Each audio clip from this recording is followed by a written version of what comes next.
Are you looking for ways to strengthen your marriage? Would you like to raise children you enjoy being around? Do you long for a peaceful, orderly home that's a blessing to everyone who comes through its doors? Then you've come to the right place. I'm Jennifer Flanders, a Bible-believing, homeschooling mother to 12 and host of the Loving Life at Home podcast. Join me as we discover what God's Word has to say about marriage, motherhood, and minding the things that matter most. Hello, friend. Welcome to episode 43 of Loving Life at Home. Today, my topic is whining and what parents can do about it. Not too long ago, I got an email from a frustrated mother who wrote, "My 2-year-old has developed a bad habit of whining, and it's driving the rest of the family crazy. Is there something I can do to curb this, or do we just have to wait for him to grow out of this stage?" Well, that's a great question. If you've ever had a child who's given to whining, you know how grating it can be on the nerves of everybody in the household. We do our children no favors by letting them get away with such behavior. Nevertheless, I think mothers especially are prone to make excuses for this bad habit. Oh, he missed his nap, or he's feeling sick, or he must be hungry. It's time we crack down on all that constant complaining. Are you with me? Then join my campaign to wipe out whining. The task will take heaping helpings of the following ingredients. First, you need commitment. Explain to your little one that his behavior is making it hard for anybody to enjoy his company. Assure him that you love him regardless of how he acts, but that you want other people to love him too and love being around him. Tell him that you plan to do whatever it takes to help him break this bad habit of whining. Second, you need consequences. When parents give in to whining, they reward and reinforce that behavior. That has to stop immediately. If you hope to help your child overcome this habit, you have to make certain that his whining never pays off. If he's begging for something he doesn't really need, like candy at the checkout counter, then deprive him of it completely.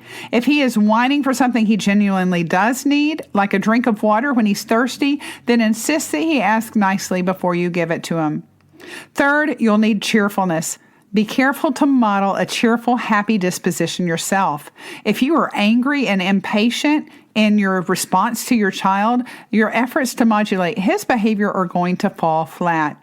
In the above example, when your little boy whines for water, fill the cup, get down on his level, smile broadly, and prompt him. Do you remember the nice way to ask? Or simply just say the words that you want and let him parrot them back. Water, please?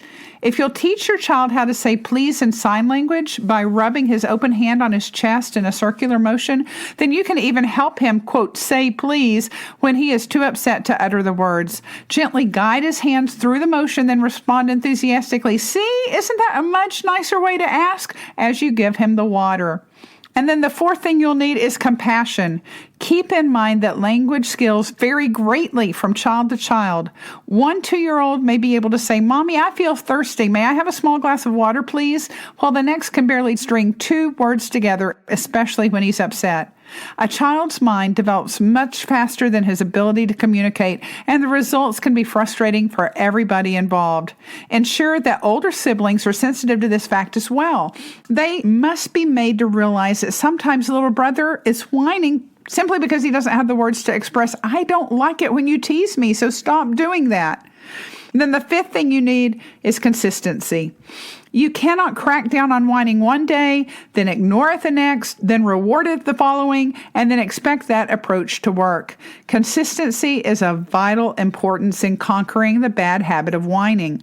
But consistency is also important in children's schedules, especially at this age. Young children are prone to be cranky whenever they're tired and or hungry, so keeping to a predictable schedule for meals and nap times will go a long way in helping your child to maintain a more pleasant disposition throughout this stage of life and to overcome that habit, that bad habit of whining.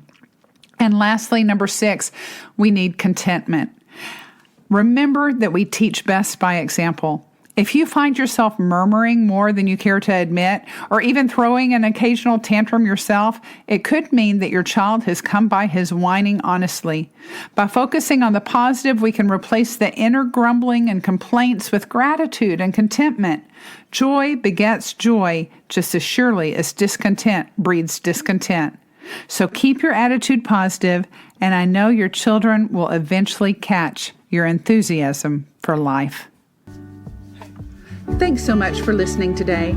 If you have a question you'd like to hear covered on this podcast, message me on Instagram at Flanders_family or contact me through my website, lovinglifeathome.com. Before you go, if you've been encouraged by something you've heard on the show, do me a favor and forward the link to a friend or head over to Loving Life at Home on Apple iTunes to subscribe and leave a written review of the show.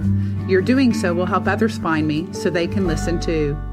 Until next time, I pray the Lord will bless your efforts to build a loving home life centered on Him.